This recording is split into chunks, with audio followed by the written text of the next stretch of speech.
This 96 rebound, 6'9" popper gets a 93 pointer, can ISO, can snag centers, is protecting the rim like an elite inside big, and even has teams double teaming us, leaving our guard wide open on the twos court. Heard all that right, we really brought one of the craziest poppers in NBA 2K26 to the twos court in today's video. I'm going to be giving you the build, the badges, the animations, max plus ones, twos, and even the jump shot. I promise you're going to want to watch this one all the way through. Go down there, drop a like, drop a sub, turn those notifications on for me. I really appreciate it. Without further ado though, let's take a look at this build, get right into our badges, and then start off with our gameplay.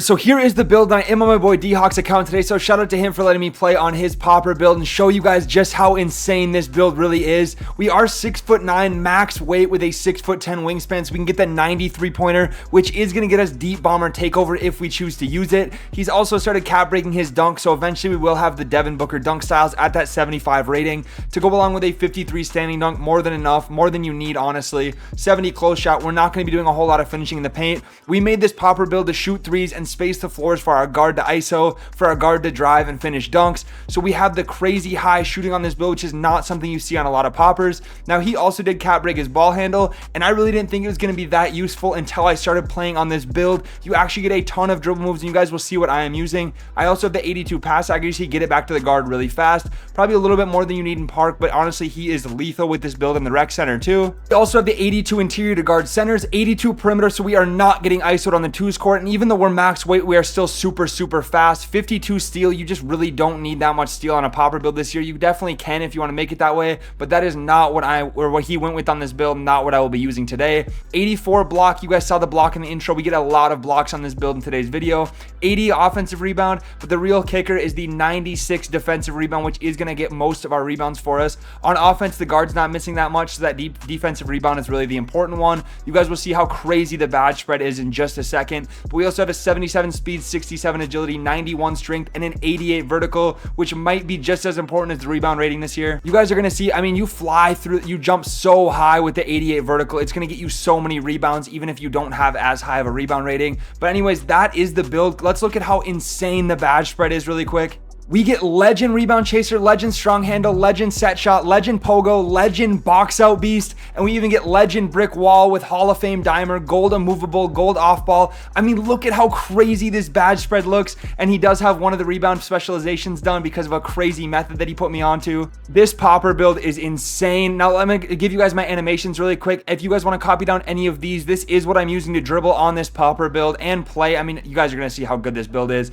but he also has his jump shot on that I'm going to give you guys in just a second here. Feel free to screenshot those animations if you want them, but this is the jump shot on the build. I mean, this thing is green. You guys are going to see in today's gameplay. We're really not missing out here. Enough of the build and the intro though. I gotta show you guys this build. Let's get right into our gameplay. So getting right into our first game, a lot of people on the twos court run different lineups. People are running 7-4s, they're running fading mid-range builds, everything like that, but we are going to play a little bit differently today. As I horse the 7-foot center to start the game, I'm going to be doing a lot of pick and popping, finding myself wide open and tempo shooting that every time. It feels impossible to miss on a 93 point catch and shoot in this game. I'm going to tell you that right now. I rip it right off him with the 52 steal, and a lot of people will say, oh, the wingspan, oh this, oh that, we're too heavy, but I'm telling you right now, this build snags rebounds.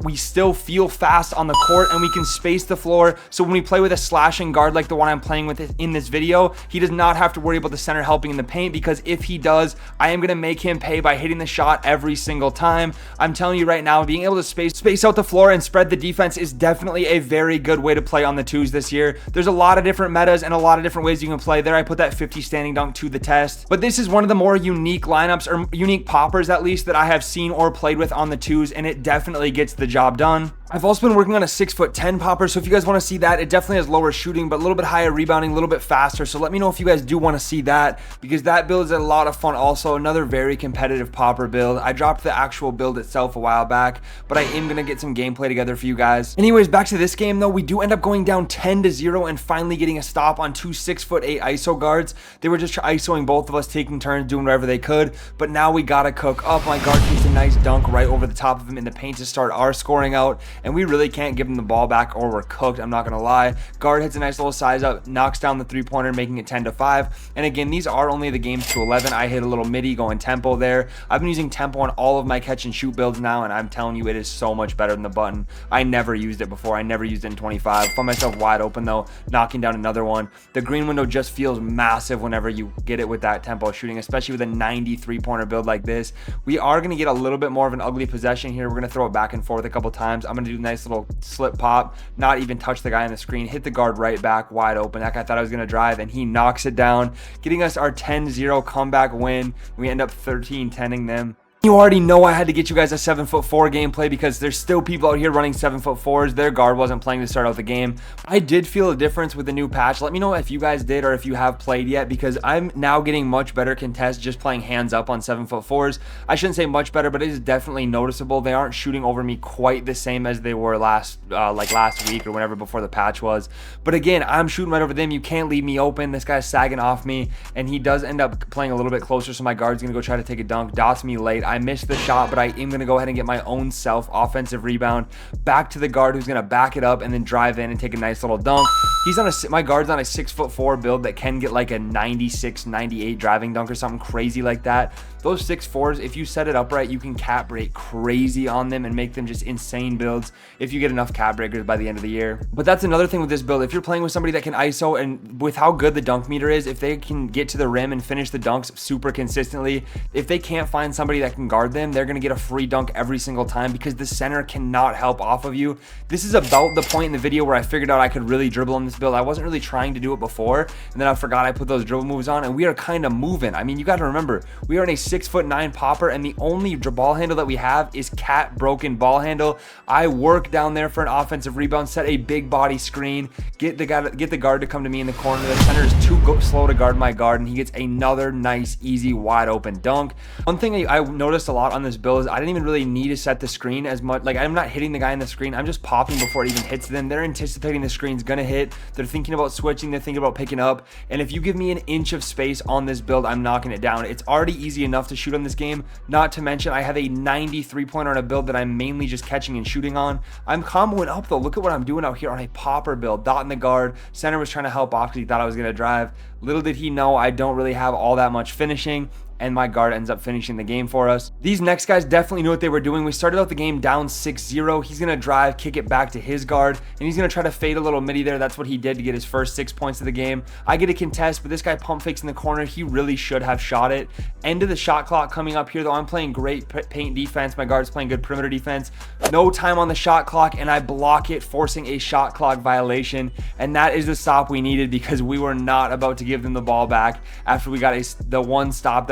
That's the thing about the 2 score, especially when you're only going to 11. You need 1 or 2 stops and you're winning the game as long as you're decent on offense. Most people are not getting 3 stops a game especially on the 2 score. I mean, it's way too easy to score especially with what we're doing out here. These little quick pops, wide open catch and shoots, and then my guard slashing. I mean, I've talked about it over and over again, but this is a very hard lineup to stop if you guys do it right and if you know what you're doing. My guard definitely should have taken the dunk there, but he ends up getting it to go anyways. We're up 9-6 now, and like I said, if you give us the ball, especially when it's only to 11, we are not going to mess that up more than once, and we do end up winning there with another wide open dunk. That's a common theme in this. Like I've said a couple times, you don't see centers helping off me. They see the 93-pointer and they are stuck to me like glue. So if my guard can go get a bucket, we are winning the game 95% of the time. I was talking about 7-4s earlier in the video, talking about getting contest, but this is another 7-4. I don't think I had any contest clips in the other one. I played hands up though, and I did get 6%, and then we got the ball. I knocked down a shot. I think they end up getting it back here eventually. Yeah, and he just tries to shoot right over me. This is what I'm talking about though. I didn't jump. I'm playing hands up, and I get another 7%, which messes up his timing, and we end up getting the ball back. And that was all but over at that point, because if you give us, like I said, if we get 2 stops, it is wraps. Especially when they're double teaming me. I have 3 points, 100% from 3, and they are double teaming me on the perimeter on a popper. I have an 80 ball handle, and they're sending 2 at me and leaving my guard wide open, who's really not missing.